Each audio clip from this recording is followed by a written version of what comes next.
राधे राधे प्रिय भक्तों, स्वागत है आपका सोनी कूडी चैनल पर। आज मैं आपको एक ऐसी सत्य और अलौकिक घटना सुनाने जा रही हूँ जिसे सुनकर आपकी रूह कांप उठेगी और ईश्वर की शक्ति पर आपका विश्वास हमेशा हमेशा के लिए पक्का हो जाएगा। हम सब जानते हैं कि रात के तीसरे प्रहर यानी ब्रह्म मुहूर्त में ब्रह्मांड की दिव्य शक्तियाँ जागृत होती हैं। लेकिन क्या आपने कभी सुना है कि किसी प्राचीन मंदिर के कपाट बाहर से बड़े बड़े तालों से बंद हों, अंदर कोई इंसान न हो और अचानक रात के ठीक 3 बजे मंदिर की भारी भारी घंटियां अपने आप जोर जोर से बजने लगे। आज की यह कहानी एक ऐसे ही सिद्ध मंदिर की है जहाँ की इस रहस्यमयी घटना ने पूरे इलाके के लोगों और विज्ञान को भी सोच में डाल दिया था। आखिरकार बंद मंदिर में आधी रात को ऐसा कौन आता था जिसके स्वागत में ये घंटियां अपने आप गूंज उठती थीं।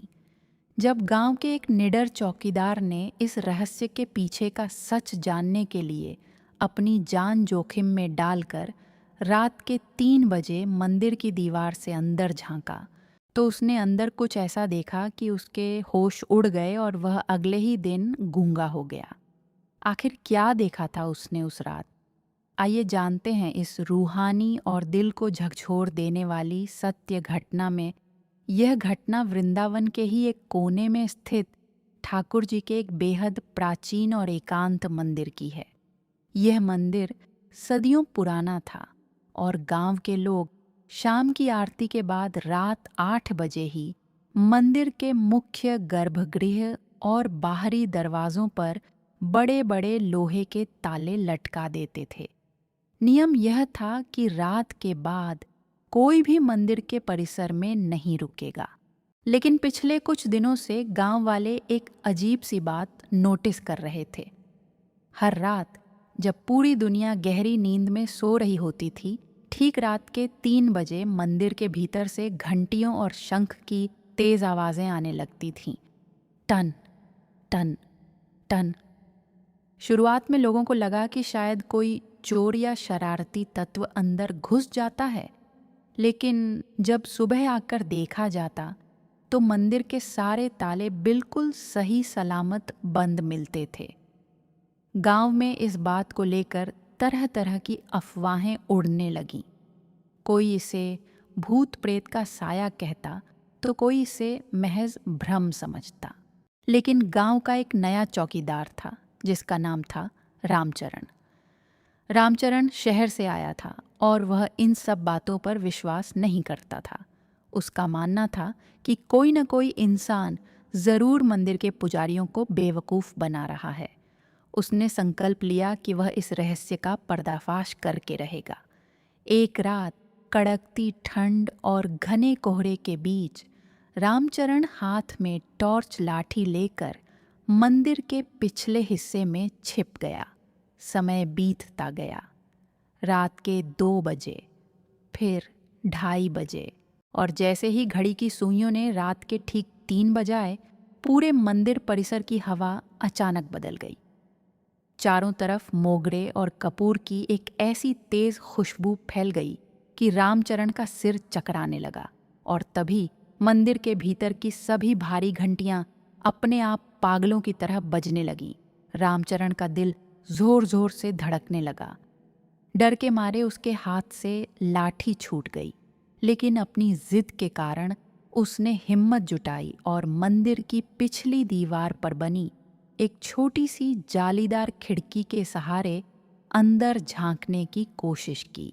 अंदर का नज़ारा देखकर उसके पैरों तले से जमीन खिसक गई।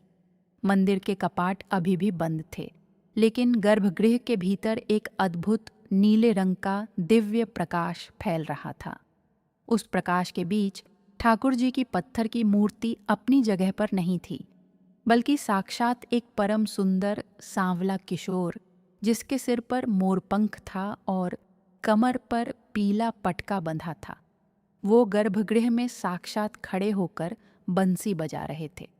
और ताज्जुब की बात यह थी कि मंदिर की घंटियां बिना किसी इंसान के छुए हवा में अपने आप हिल रही थीं, मानो वो ठाकुर जी की स्तुति कर रही हों।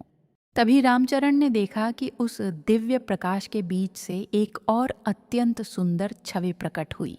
वो साक्षात हमारी लाडली जी श्री राधा रानी थीं।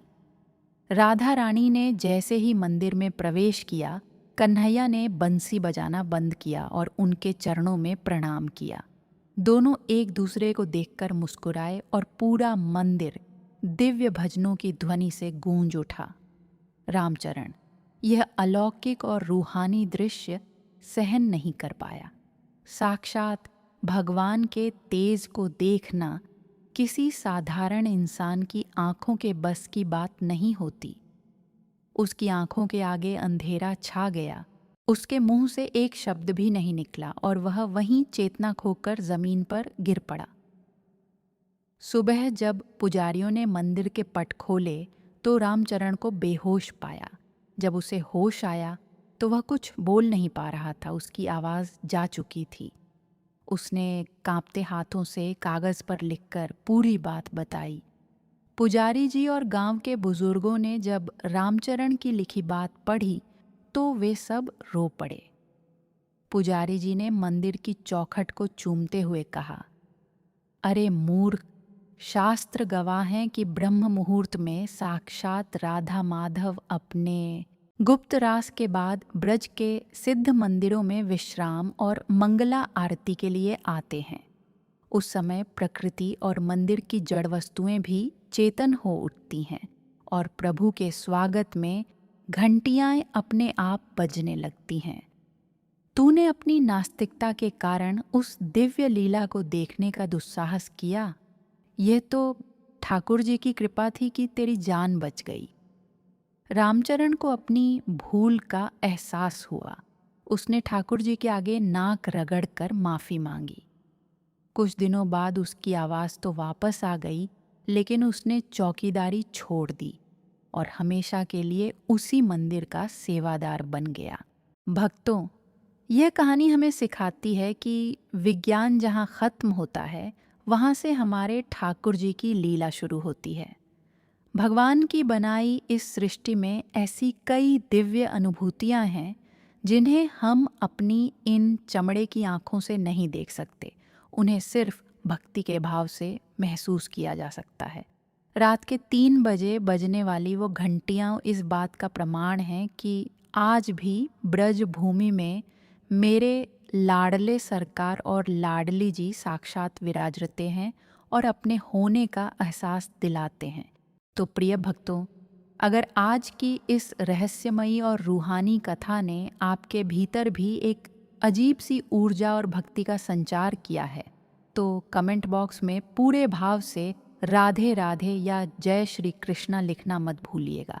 और ऐसी ही सच्ची, भावुक और रूहानी कहानियों के लिए आपके अपने चैनल ए सोहनी कूडी को अब भी सब्सक्राइब करें। इस वीडियो को लाइक करें और अपने मित्रों और परिवार के साथ शेयर करके इस अलौकिक महिमा को सब तक पहुंचाएं। राधा रानी आप सभी का मंगल करे। राधे राधे।